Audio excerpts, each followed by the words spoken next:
নমস্কার শিক্ষার্থীরা, শিক্ষা নিকেতন চ্যানেলে তোমাদের স্বাগতম।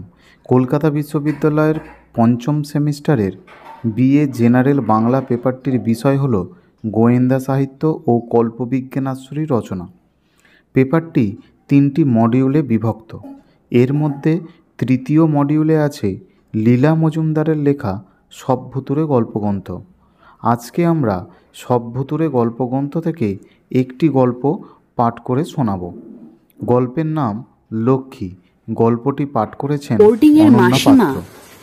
মাখনের কৌটো, জ্যামের শিশি সব জালের আলমারিতে বন্ধ করে বললেন, লক্ষ্মী বড় দুষ্টু মেয়ে। কেউ এসে খাবার টেবিলে বসবার আগেই কোথাকার এক পাতি বেড়ালকে অর্ধেক মাখন জ্যাম খাইয়ে দিয়েছে। কেন? লক্ষ্মী বলল, ওর যে খিদে পেয়েছিল, ম্যাও ম্যাও করে কাঁদছিল।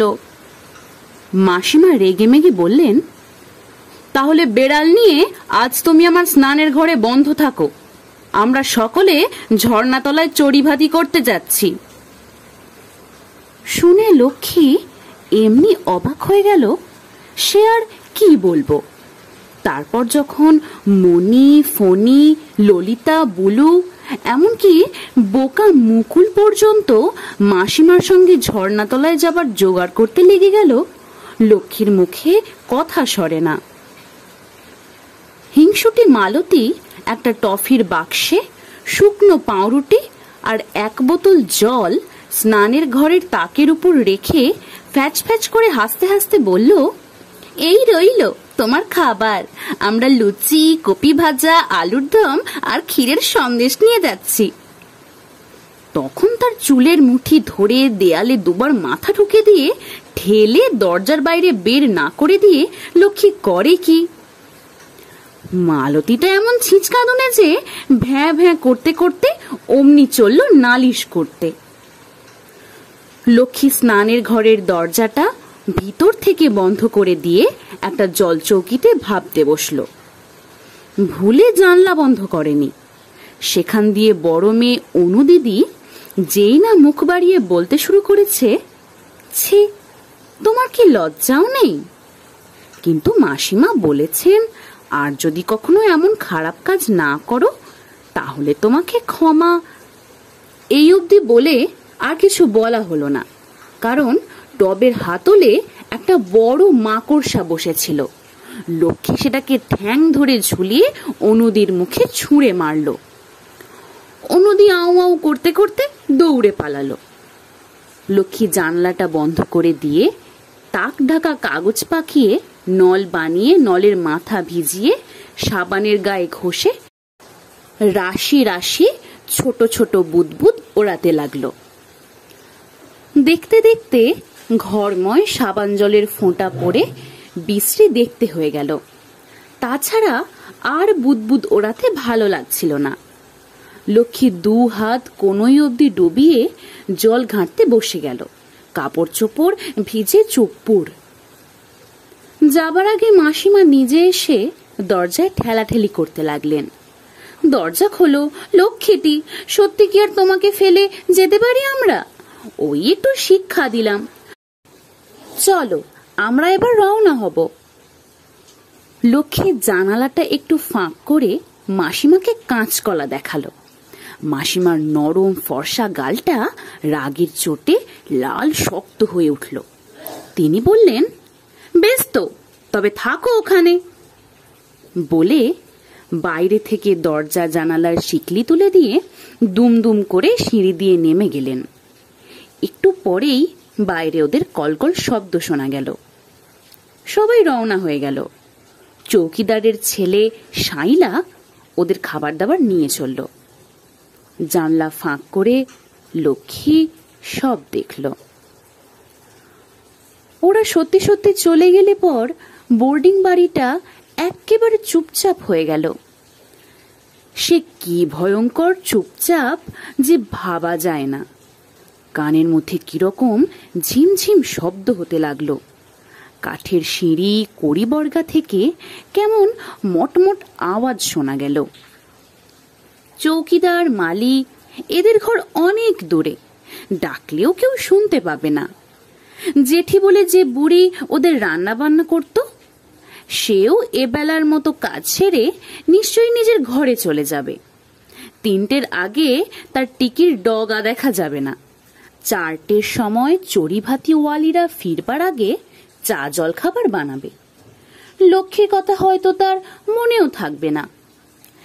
রেগে গিয়ে লক্ষ্মী মাসিমার চুল কালো করার ওষুধের শিশি থেকে সব ওষুধটা নর্দমায় ঢেলে দিয়ে শিশিটা টবের পিছনে লুকিয়ে রাখলো।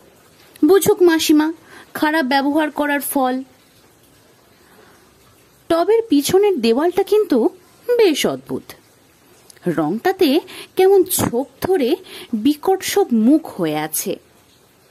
এই বাড়িটাই একটু অদ্ভুত।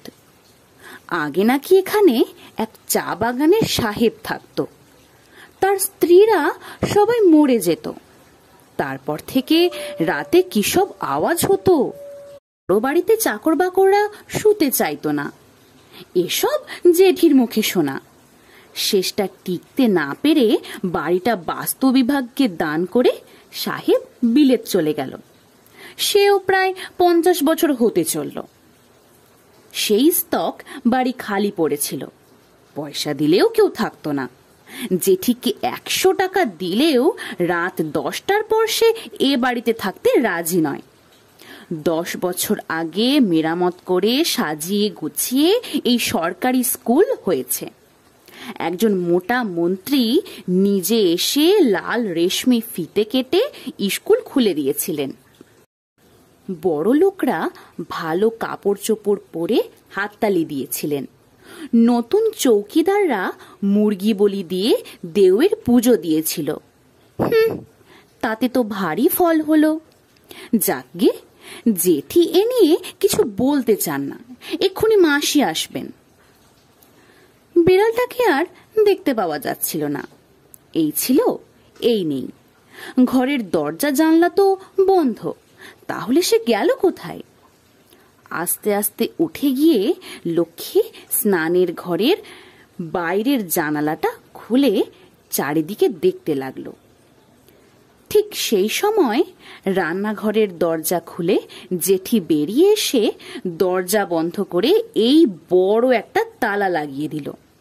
তারপর দোতলায় লক্ষ্মীর দিকে চোখ পড়তেই ঠোঁট কুঁচকে বলল, নাও এবার বোঝো ঠেলা, রোজ রোজ আমার দুধের সর ছিঁড়ে খাওয়া, ময়দা আঙুলে ময়দা ঘাঁটা, কলের জল খুলে রাখা, এবার বেরোচ্ছে সব। শুনে লক্ষ্মী এমনি অবাক হয়ে গেল যে শুধু জিভ ভ্যাংচানো ছাড়া কিছু করতেই পারল না। কারণ ওসব তো ও মোটেই করেনি, কিন্তু যে করেছে সে বেশ করেছে, খুব ভালো কাজ করেছে। লক্ষ্মী খুব খুশি হয়েছে। জেঠি খোবানি গাছের তলা দিয়ে ঘুরে সামনের গেটের দিকে চলে গেল। লক্ষ্মী বাইরে চেয়ে রইল। নীল আকাশের ওপর বরফের পাহাড়গুলোকে মনে হচ্ছে আঁকা।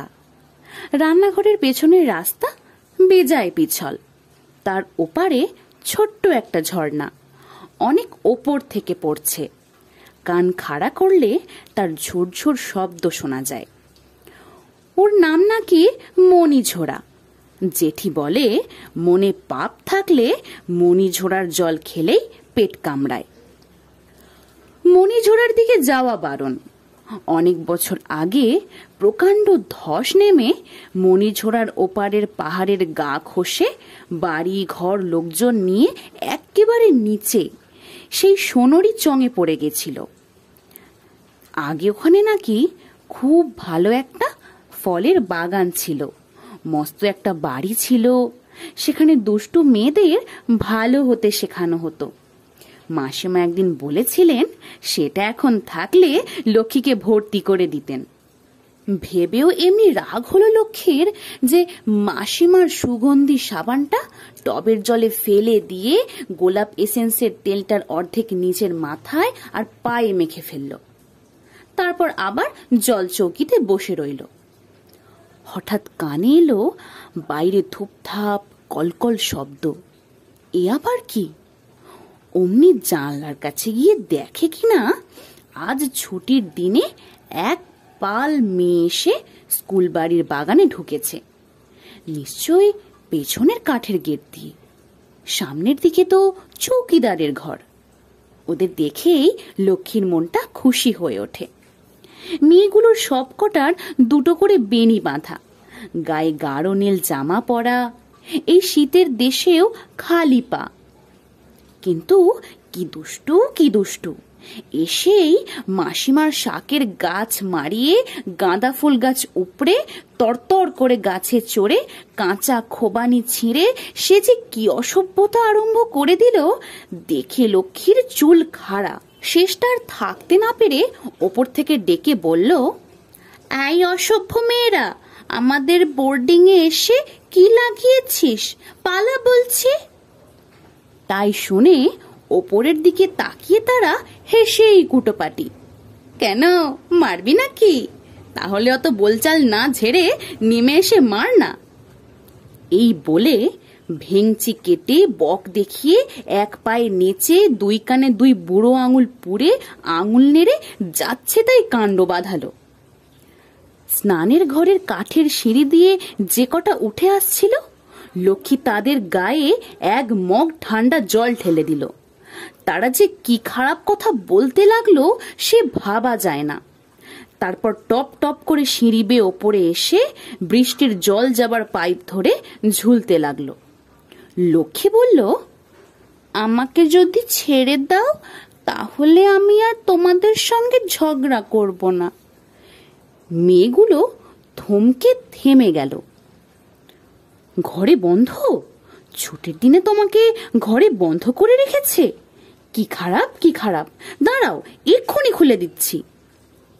এই বলে পাইপ থেকে দোল খেয়ে দুটো রোগা মেয়ে স্নানের ঘরের জানলা দিয়ে ঘরে ঢুকলো। লক্ষ্মী একেবারে হাঁ। পকেট থেকে পুরনো একটা চাবি বের করে কাঠের সিঁড়ির মাথায় স্নানের ঘরের বন্ধ দরজায় মাসিমা যে তালা লাগিয়ে গেছিলেন সেটাকে কট করে খুলে ফেলল। লক্ষ্মী অবাক হয়ে বলল, ও কিরকম চাবি ভাই? বিলিতি তালাও খোলে? ওরা খিলখিল করে হেসে বলল, সব তালা খোলেই চাবি দিয়ে, তোমাদের রান্নাঘরের তালাও। লক্ষ্মী যেন আকাশ থেকে পড়ল। তোমরাই তাহলে জেঠির সব ছেড়ো, ময়দা ছড়াও।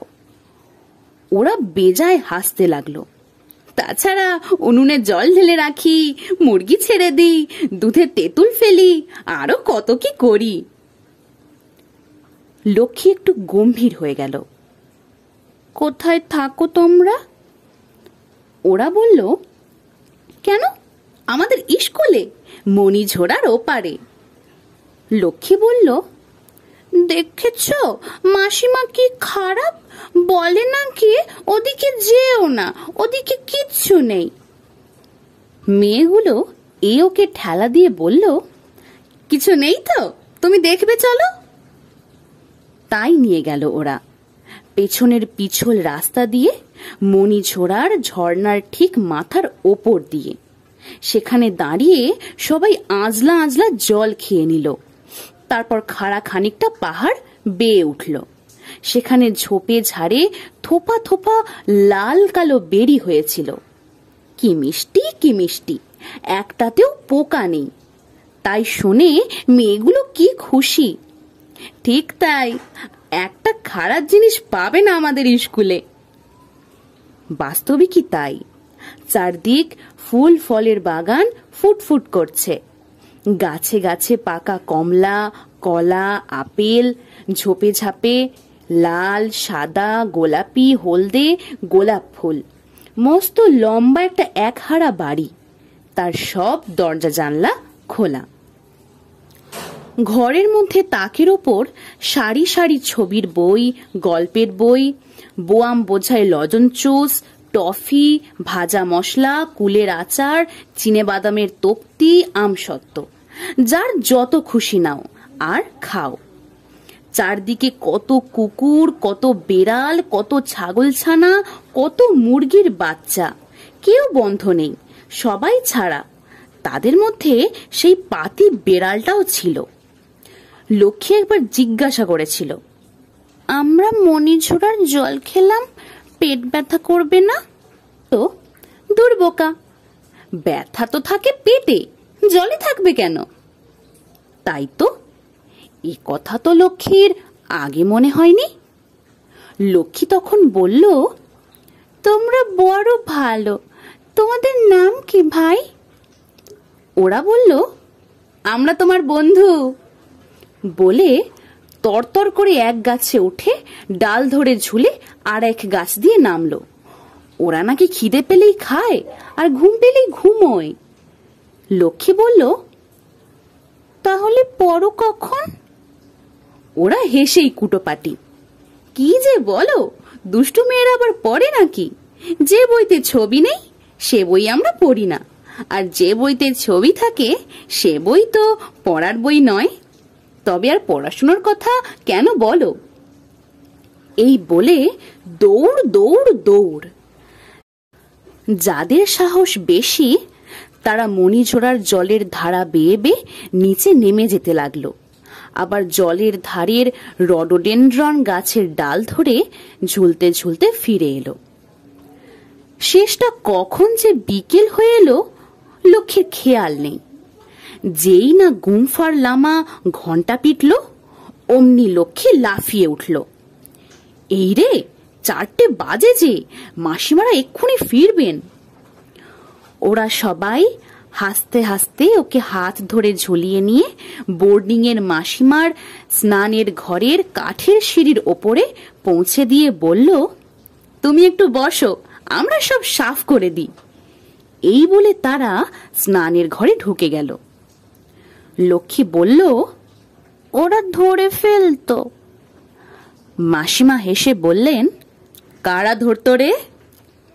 কাঠের সিঁড়িতে ওর পাশে বসে পড়ে ওর পিঠে হাত রেখে বললেন, ও মা, কোথায় যাব? একলা একলা সারাদিন কাটলো। এখন সিঁড়ির মাথায় বেড়াল কোলে ঘুমিয়ে রইলি, যদি গড়িয়ে পড়ে যেতিস। লক্ষ্মী বোধহয় ঘুমিয়ে পড়েছিল। মাসিমার ডাকে ওর ঘুম ভাঙল। মাসিমা, স্বপ্ন দেখছিলে বুঝি? চল, মাংসের সিঙাড়া কিনে এনেছি। সারাদিন কিছু খাইনি। আহারে, যাই, স্নানের ঘরে তালা দিতে ভুলে গেছিলাম নিশ্চয়ই। পালিয়ে যাসনি যে বড়? বিড়ালটা বলল, মিও, অর্থাৎ পালিয়ে গেছিল বই কি। স্নানের ঘরের ভিতরটা পরিষ্কার ঝকঝক করছিল। যেটি যেমন ছিল ঠিক তেমনটি আছে। তাকের ওপর চুল কালো করার ওষুধের শিশিটাও। মাসিমা জল গরম করে ওর হাত মুখ ধোয়ালেন। বললেন, কি জানি, চোখটা কেমন চকচক করছে, জ্বর টর আসবে না তো? তুই বরং শুয়ে থাক, আমি তোর লুচি, কপি ভাজা, আলুর দম, ক্ষীরের সন্দেশ লিখে গেছিলাম যে। শিকলি তো লাগাইনি, ডুলিতে দেখলি না কেন? আরো পরে জেঠি খাবার নিয়ে এসে ওর থুতনির নিচে আঙুল রেখে চোখের দিকে চেয়ে বলল, জ্বর না আরো কিছু? তুমি মণিঝোড়ার জল খেয়েছ, এবার থেকে তুমি যা নেই তাই দেখবে।